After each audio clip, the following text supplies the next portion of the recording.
Greetings again, guys. We've got a little special video for you today. We're going to play with a new toy with my AutoEnginuity upgrade. So my good friends at AutoEnginuity, Bill, Manny, and Jay, especially Bill, I talk to him quite often. As you know, AutoEnginuity is my choice for my sort of professional level scan tool for a do-it-yourselfer. And I just got their new upgrade, and we're going to use it for the first time today, actually. So that's going to be the main point of the video, show these guys a little bit of appreciation for their support with me over the years, and also let you sort of advanced do-it-yourselfers know some of the capabilities you get with this tool. But also we're going to do a little bit of a diagnosis on this really nice car behind me. You guys who are regulars to the channel aren't used to seeing something like that, but this is a mint condition 2010 Chevy Impala that the owner purchased and then decided it would be a good idea to have somebody who knows a little bit about cars take a look at it, because when he purchased the car, it already had a check engine light and, according to his text to me, some kind of oil light issue that doesn't exactly sound like it is the check oil or the change oil light. So we'll see what's going on with that. The previous owner that he bought it from stated that the check engine light is because the car needs an O2 sensor. How many times have we heard that before? So we're going to use the new AutoEnginuity upgrade to take a look at that. So you guys know the drill. We got our connection. I've got my laptop computer. Hey, don't say I'm ricing out my laptop computer. Every one of these stickers gives me additional 5 megahertz of speed on the processor. This is confirmed. Wait a minute. We're actually going to do this without using the computer. So the new AutoEnginuity upgrade actually has a built-in Wi-Fi. So you can do wireless connection. And as a matter of fact, it also has apps available for the Android and for the iPhone. This is my iPhone here. And what we're going to do is connect up to the iPhone, and we're going to see if this actually works. We're going to set up the Wi-Fi live and diagnose this car using the Wi-Fi on my iPhone. So let's see how this goes. So I did read the instructions before starting, and I already downloaded the app from the Apple Store. It's the Giotto, G-I-O-T-T-O ScanTool app, and of course you'll need the connector as well. And the app is installed on the phone, and basically what you are supposed to be able to do is just plug in only the module into the car with ignition on or running, and then run your app after you connect to the Wi-Fi signal from the module, and you should be able to use it pretty much like with the laptop. So let's see what happens. All right, we've got the car running. It was actually just dropped off a few minutes ago. Connect into our ALDL, no wires. This will be the first experience I have with wireless. I know a lot of scan tool manufacturers are going this way. Let's get the iPhone and get set up here. All right, if I was smart, I would have brought my iPad, but I actually left it at my office this weekend, so I know we're sideways. All I'm doing is getting off of my Wi-Fi network here, and we're going to look for AE Pro line right here, connect up to that, and it already connected. So let's go over to my app here.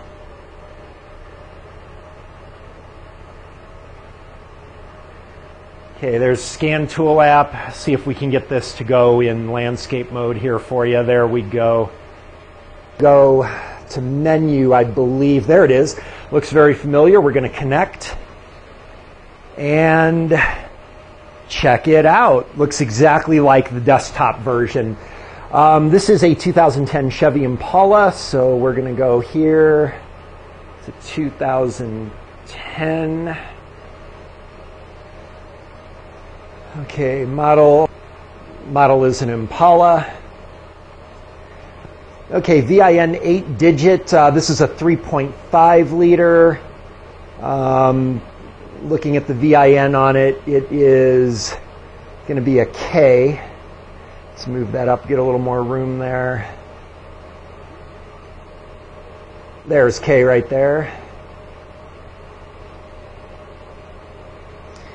And the 4th digit VIN I saw was W, so we're going to enter W there. All right, that's it. Next choices we get are whether we want the generic or the enhanced powertrain, and which modules. Do we want to do airbags? Do we want to do transmission, brakes, TPMS? As you can see, there are a lot of features. This is why I really like AutoEnginuity. I have the professional version, which is, I believe, called the Pro Line VCI, so I can connect to just about anything except a Ferrari, pretty much. There are many different modules. If you only drive Chevy, you can just get the specific Chevy models for just like a couple $100. The version I've got is somewhere around $1,200, but again, I look at all types of cars, so I need that variability there. We're going to connect up to the enhanced so that we can check out our features. As you can see, we're connected and detecting sensors. Loading up pretty quick. All right, obviously the complaint is the check engine light that the vehicle had during the time of purchase. So we're going to pull up all of the DTCs and let's take a look at what we get here. I doubt this car needs an oxygen sensor. What do you guys think? Okay, there's a lot of modules to load here, so we're going to come back after this loads and we'll take a look. Okay, we are back. We can see we have, well, interesting, we've got a coolant thermostat below regulating temperature, so generally that's going to be a stuck open thermostat, so one of the first PIDs we're going to want to check, of course, is coolant temperature here. We also have the 0442, that is almost always a gas cap actually, but we'll have to check that to be sure. A lot of times I'll just inspect the gas cap, and if I see that there's clearly a torn gasket or something, we have to replace the gas cap anyway, reset the code. If it comes back again, we know there's another issue. So we'll take a look at that. We've got a freeze frame for an 0449, and an 0449, I'm not exactly sure what that is. That is another Evap code. That's an Evap solenoid circuit. Okay, so strike that. And we also have a gross leak Evap as well. So this is indicating there's probably some kind of Evap thing. There's another coolant temperature code. Maybe that's the same one. Let's look at that freeze frame real quick, because as I was scanning through, I kind of noticed something. Liking the fuel trims, by the way. But what I noticed was right here, the engine coolant temperature at only 89 degrees. So that is definitely a possible indication. Now maybe, notice the car is in open loop, but we don't know how long the engine run time was here. But since we don't know the engine run time, we can't really say anything. Let's see if it has any indication of an engine run time. No, but it is at least some indication that we may have stuck open thermostat. Let's see what the IAT was. So IAT shows 44, so this must have been, well, this is on kind of a cold day then, and I'm trying to think when the last time we had a day that cold, because he just bought the car, and we've had really mild temperatures. You know what? I wonder if these are in Celsius. So we'll have to get some PIDs and inspect that, but maybe these are in Celsius, because if you convert that to Fahrenheit, those would be more representative of what we would expect on a warm engine. What else do we got here? We have a engine oil pressure low and high voltage, so that the high voltage, obviously if you are on my other channel and you have your basic electrical down, you're going to immediately look at high voltage and you're going to say that's an open. So I'm going to say we probably have some type of oil pressure sensor failure or electrical wiring issue at the oil pressure sensor, most likely. So we're going to want to get a PID on oil pressure.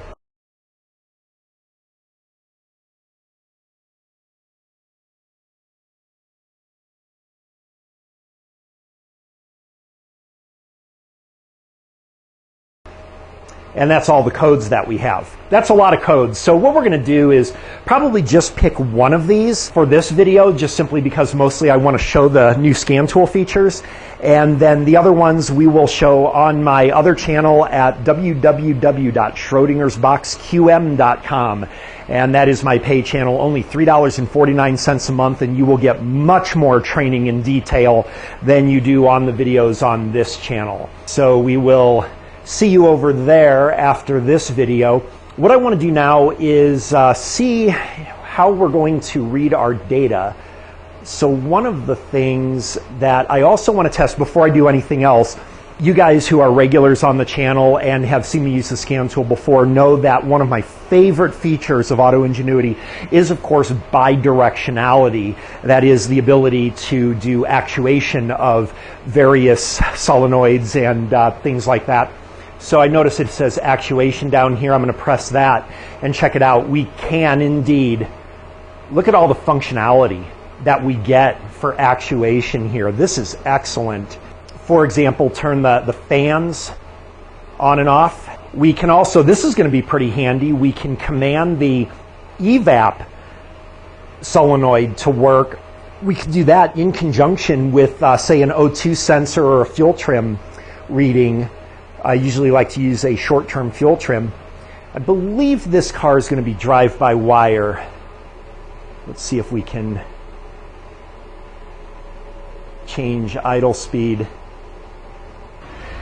Yeah, you can definitely change the idle speed using that. That can be very helpful when you're, of course, doing your fuel trim analysis as well. Turn on AC. You can hear it click on probably and click off. So all kinds of things we can do. One of the things I do want to do is let's see if we can get some evidence of the Evap working. So let's get out of there. Let's go to some live data. Look, we can graph. As you know, this is really critical for me. If you can't graph on your ScanTool, you are very limited in a lot of the analyses you'll be able to do. Very, very much similar to the desktop version. So what I'm going to do to look at this Evap, let's try doing a short-term fuel trim. There are a lot of options here. Luckily, we just did Evap. I believe that was on the pay channel. I might have also carried it over to the free channel. But let's go to, you know what? I forgot. One of the most important things is I wanted to look at the coolant temperature. So the easiest way to do that is going to be with the meter. So we get a nice big fat readout here. So let's go here. Let's look at coolant temperature because that's kind of the easiest code. Sorry for bouncing back and forth a little bit there, but I'm trying to also show this tool. All right, there's engine coolant temperature, and we can see that that is indeed 91 degrees. But it is Celsius. So you know what? This engine's at normal operating temperature. We should be able to go to this gear here and change it to Fahrenheit. There we go. So as we can see, we don't seem to have that coolant thing. Some other things that can cause that are low coolant level. There are some variables there that we'll have to check out. So not quite so worried about the thermostat being stuck open with that temperature. Let's go back to our grid and let me just graph. So we can see our coolant temperature graphing. We can do up to 4 PIDs on the graph, which is excellent. That is more than sufficient. So what I want to do is go to, let's try short-term fuel trim here. Many different ways that we can diagnose it. That's just the one I'm going to go with. Okay, so we've got our short-term fuel trim. And what I want to do is see if I can go to the actuation, turn on my purge solenoid,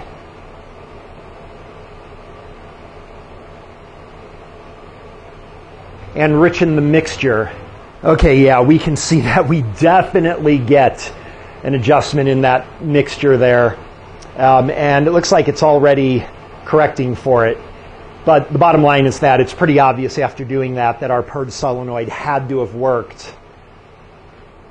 Let's turn that back off. We should, well, let's see, it was already correcting. So we should go lean now, and we did. I just caught it a second there. I was a little bit late.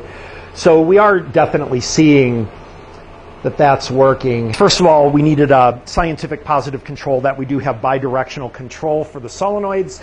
That was confirmed. The second thing is that given our understanding of the Evap system from my Evap training video on the pay channel, and also I believe I did make that one available on the free channel, we know that in order to test our vent valve, we need confirmation that the purge valve works. So testing the vent valve, there are a number of ways potentially we could do that. I'm not sure what's available to us. One of the first ways that I'm thinking of is to go to the tests, and it's going to give you some kind of nasty thing about making sure you know what you're doing and all that. Go away. Well, actually, let's see what we've got. So we only have a couple of tests available. What I'm looking for is a system seal test, and we do not have that available, so that is not going to be a way of doing it. Another way we could do it is see if the system self-test, the car's self-test worked. We can go to monitors, and we're going to look at the system seal test.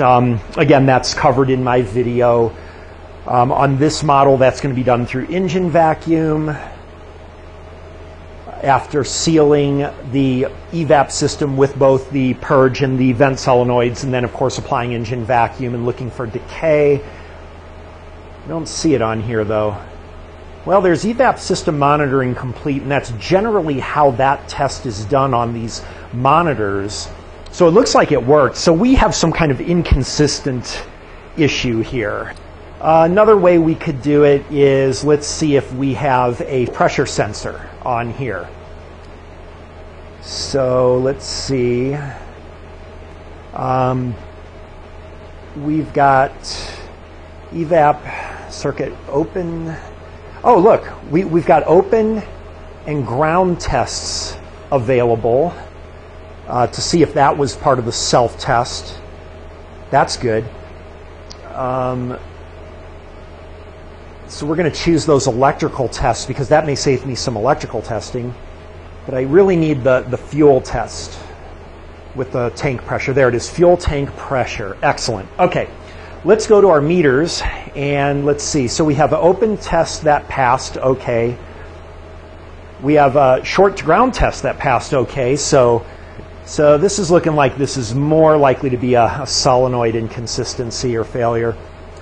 Yeah, short to ground tests have worked. There's our pressure. We're going to stick on that one. Let's see if there's anything else we want. One of the things we can also do is we can click on something and remove them so that we can clean up a little bit. So I'm just going to clean up some of these unnecessary ones. So let's see what our actuation status is at this particular point. Gosh, we got a lot of ways we could do this too. So one way is we could do a seal command. I'm not sure if the seal command is going to be smart enough to apply the engine vacuum for me so that we can check decay. So let's see if it gives instructions, and it does. It controls the duty cycle of the purge solenoid. We can also tell that because we've got a percent command that we can apply. So it is pulse width modulated. That is going to be good because we can also test the pulse width modulation and see that there's proportionate response. Closes solenoid, closes vent solenoid. So if we do that, if it closes the purge solenoid after closing the vent solenoid, I'll be really happy. So let's look at our pressure. We've got, let's see if we can do PSI. Millimeter mercury or O2. Obviously, you guys know I'm going to use millimeter mercury. So let's see what happens when we actuate. The only way we're going to get a change in that tank pressure to the negative would be if that vent solenoid's working. Okay, so let's set the pulse width modulation to 100. Turn that on. Oh, it killed the engine. Okay, well, that would only happen if the vent is working. Okay, does not want to run like that. Okay, so we can see it's definitely working. Let's turn that off. There is no question about it. The only way that that would happen is if that vent solenoid is working. No question about it. So we may just have to do a visual inspection on that. Let's look and see if there's pulse width modulation, though. That could be a variable. Oh my God, that absolutely killed the engine, and it's got a very rich smell in here right now. Let's try 40%. We can see that there clearly is pulse width modulation at that solenoid, no doubt about it. So we're just going to have to do some visual inspections there. But you can see, using this tool, how much easier this is and how much better direction this gives than just blindly going around with my meter looking for grounds, looking for powers. We can use AutoEnginuity. Never got my hands dirty, and we have a definitive direction on exactly what we're suspecting and what we're looking for. Could be loose connection, could be the solenoid is intermittently failing, but we know exactly where we're looking, and we never even opened the hood yet. We actually literally never even opened the hood, as a matter of fact. My phone is sitting on the closed hood, and we did all of those tests without even cracking the hood open. Keeps our hands nice and clean. All right, isn't that amazing? That is how you do engine diagnostics. The only thing about this tool that I can see for any reason would be an issue for me is this. That tool is still in the car, and it's not connected to anything, so hang on. Pull it out of the car. I can see where you would leave it behind, and very often I see people stuck on the side of the road, and I may pop my scan tool in and kind of see what I can do to help diagnose their issue, get them on their way. That would be a real problem if they took off with my scan tool, wouldn't it? So the wireless, you got to be careful of that. What can I say? But what we're going to do from here is that is going to conclude this video. We showed plenty of diagnostic demonstration using the AutoEnginuity with the wireless upgrade. Check out my friends at AutoEnginuity. I will put a link in the description. And what we're going to do now is we've got a couple of codes that are coming on that we don't really have evidence of there being a problem. So what I'm going to do is pull up some wiring diagrams, and we're going to head over to the pay channel at www.schrodingersboxqm.com. And for you guys who are members on the pay channel, we're going to run through each of those diagnostic codes that we got and see if we can find any cause that those are happening. So thanks for watching. Hope you found this helpful. We will see you next time.